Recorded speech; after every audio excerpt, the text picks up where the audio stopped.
এবার হাসরের ময়দানে বিশ্বনবীর কান্না দেখে কে? ওইখানে আবার চিন্তিত, আমাদের জন্য, আমার জন্য, আপনার জন্য, আমাদের জন্য নবী কাঁদবেন। বিশ্বনবী সিজদায় পড়ে কাঁদবেন। বিশ্বনবী সাইয়েদনা জিবরাইলকে বলবেন, ইয়া জিবরাইল ইযহাব ইলা মুহাম্মদ ওয়াসআলহু মা ইউবকিকা। যাও নবীরে জিজ্ঞেস করো, নবী আপনি কাঁদেন কেন? বিশ্বনবী তখনও মাথা উঠাবেন না, জিবরাইলের উত্তর দিবেন সিজদায় পড়ে থেকে। সিজদা থেকে আওয়াজ করে বলবেন, উম্মতি উম্মতি উম্মতি। সুবহানাল্লাহ পড়েন। কি নবী এটা? উম্মতি, আমার উম্মতের কি হবে? উম্মতের কি হবে? আবার আল্লাহ জিবরাইলকে পাঠিয়ে বললেন, ও জিবরাইল যাও আমার নবীরে বলো, ইন্না সানুরদিকা ফি উম্মতিকা ফালা নাসুকাল ইয়াউম।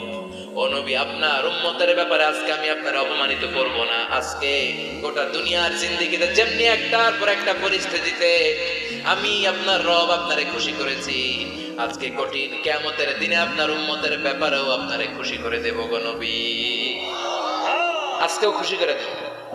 এরপর মাথা তোলেন, আপনি সিজদায় পড়ে কাঁদবেন আর সহ্য হয় না, তোলেন। এরপর মাথা তোলেন। সাল তুতা, নবী যা চাইবেন আজকে দিন। ইশফা তুশাফা, যার জন্য সুপারিশ করবেন আজকে কবুল করে নেব।